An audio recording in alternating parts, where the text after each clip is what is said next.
2026 തലസ്ഥാനത്ത് BJP പൊളിക്കും. നിലവിൽ തദ്ദേശ തെരഞ്ഞെടുപ്പിലുണ്ടായ ഫലസൂചനകളിൽ BJPയുടെ വലിയ വിജയമാണ് ഒളിഞ്ഞിരിക്കുന്നത്.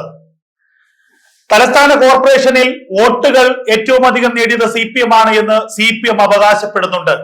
ഒരു അവകാശത്തിന് വേണ്ടി നമുക്ക് സമ്മതിച്ചു കൊടുക്കാം. ഒരു 4000-ഓ 5000-ഓ വോട്ടിന്റെ വ്യത്യാസം BJPയും CPM തമ്മിൽ ഉണ്ടാകാം. പക്ഷേ ഏറ്റവും അധികം വാർഡുകൾ വിജയിച്ചത് BJP ആണ്. മാത്രവുമല്ല, വട്ടിയൂർക്കാവിലും നേമത്തും BJP ഏറ്റവും അധികം വോട്ട് നേടി.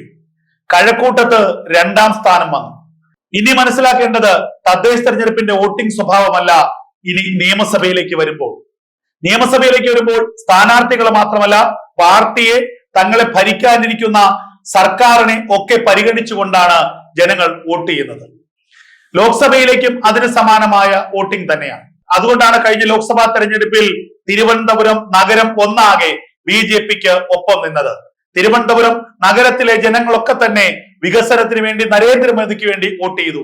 കോസ്റ്റൽ ബെൽറ്റിൽ ജാതി പറഞ്ഞ്, മതം പറഞ്ഞ്, വർഗീയത പറഞ്ഞ് കുറെ വോട്ടുകൾ കുത്തിത്തിരിച്ചില്ലായിരുന്നുവെങ്കിൽ തലസ്ഥാനത്ത് താമര വിരിയും എന്ന കാര്യത്തിൽ ഒരു സംശയവും ഉണ്ടായിരുന്നില്ല. അധികം താമസിക്കാതെ തലസ്ഥാനത്ത് ലോക്സഭാ സീറ്റിൽ താമര വിരിയുകയും ചെയ്യും. ഞാൻ പറഞ്ഞു വരുന്നത് 2026 നിയമസഭാ സീറ്റിൽ തിരുവനന്തപുരത്ത് BJP പ്രതീക്ഷിക്കുന്നത് ഏറ്റവും കുറഞ്ഞത് 3 സീറ്റാണ്. ഇത് വെറും വാക്ക് പറയുന്നതല്ല. തലസ്ഥാന കോർപ്പറേഷൻ BJP പിടിക്കുമെന്ന് പലതവണ പറഞ്ഞപ്പോൾ എന്റെ വാർത്തകൾക്ക് താഴെ വന്ന് നിരവധി കമന്റുകൾ ഇട്ട ആളുകളുണ്ട്. ഇത് പണം വാങ്ങി നൽകിയ വാർത്തയാണോ, ഇത് പണം വാങ്ങി പറയുന്നതാണോ, എത്ര കിട്ടി ഈ പറയുന്നതിനെന്ന്.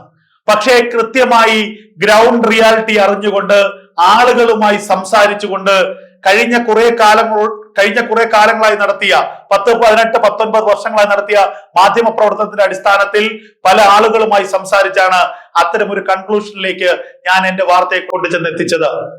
ഏതൊക്കെ വാർഡുകളിൽ കൃത്യമായി ഇത്തവണ അട്ടിമറി നടക്കുമെന്ന് വരെ കഴിഞ്ഞ വാർത്തകളിൽ ഞാൻ പറഞ്ഞിരുന്നു. ഇപ്പോൾ ഇതാ ഞാൻ പറയുന്നു, തിരുവനന്തപുരത്ത് BJPക്ക് 3 സീറ്റ് ഉറപ്പായും വിജയിക്കാം. ആ 3 സീറ്റുകൾ, ഒന്ന് നേമം. നിലവിലെ സാഹചര്യത്തിൽ നേമം BJP വിജയം ഉറപ്പിച്ചു കഴിഞ്ഞിരിക്കുന്നു. നേമത്തെ ജനത ഒന്നടങ്കം BJPക്ക് വോട്ട് ചെയ്യണമെന്ന് ആഗ്രഹിക്കുകയാണ്. തെരഞ്ഞെടുപ്പിന് 5 മാസങ്ങൾക്ക് മുൻപേ സ്വന്തം സ്ഥാനാർത്ഥിത്വം പോലും രാജീവ് ചന്ദ്രശേഖർ പ്രഖ്യാപിച്ചു. കേവലം രാജീവ് ചന്ദ്രശേഖർ സ്വന്തം നിലയ്ക്ക് അത് പ്രഖ്യാപിച്ചതാണെന്ന് കരുതുന്നവർ വെറും മണ്ടന്മാരാണ് എന്ന് ഞാൻ പറയും. അത് കേന്ദ്ര നേതൃത്വത്തിന്റെ കൂടി അറിവോടുകൂടി നടത്തിയ ഒരു പ്രഖ്യാപനമായിരുന്നു. 2ാമത്തെ സീറ്റ് കഴക്കൂട്ടത്ത് BJPയുടെ മുൻ കേന്ദ്രമന്ത്രി, BJPയുടെ മുൻ സംസ്ഥാന അധ്യക്ഷൻ V മുരളീധരൻ വിജയിക്കും. 3ാമത് വിജയിക്കാൻ സാധ്യതയല്ല, വിജയിക്കേണ്ട സീറ്റ് വട്ടിയൂർക്കാവാണ്. വട്ടിയൂർക്കാവിൽ ചില സമവാക്യങ്ങൾ മാറിമറിഞ്ഞാൽ BJPയുടെ വിജയം സുനിശ്ചിതമാകും. തിരുവനന്തപുരം നിയമസഭാ മണ്ഡലം, ആ തിരുവനന്തപുരം നിയമസഭാ മണ്ഡലത്തിൽ BJPക്ക് ഒരു 35,000 മുതൽ 40,000 വരെ വോട്ടുണ്ട്.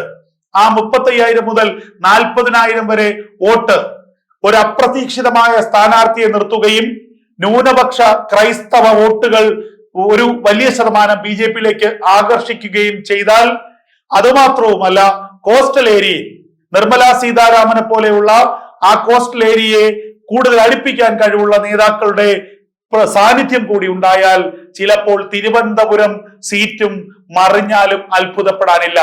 ഈ വാർത്ത കാണുമ്പോൾ ചിലപ്പോൾ ചില കൊങ്ങികളും കമ്മികളും ഒക്കെ അതിന്റെ താഴെ വന്ന് തെറി വിളിക്കുമായിരിക്കാം. പക്ഷേ നമ്മൾ പറയുന്നത് ഫാക്റ്റ് ആണ്, നമ്മൾ പറയുന്നത് കണക്കുകൾ വെച്ചാണ് പറയുന്നത്. ഇനി ഞാൻ കാട്ടാക്കടയെ കുറച്ച് കാണുന്നില്ല.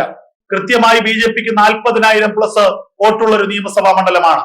അവിടെ ഒരു 10,000 വോട്ടോ 11,000 വോട്ടോ അധികമായി സമാഹരിക്കാൻ കഴിഞ്ഞാൽ കാട്ടാക്കടയും BJPയിലേക്ക് മറിയാൻ സാധ്യതയുള്ള ഒരു നിയമസഭാ മണ്ഡലമാണ്.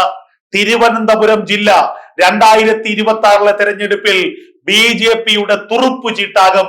തലസ്ഥാന നഗരത്ത് ഒരു താമരയായിരിക്കില്ല, ഒരു കൂട്ടം താമരകൾ വിരിയുമെന്ന് ഇപ്പോൾ നമുക്ക് ഉറപ്പിച്ചു പറയാം.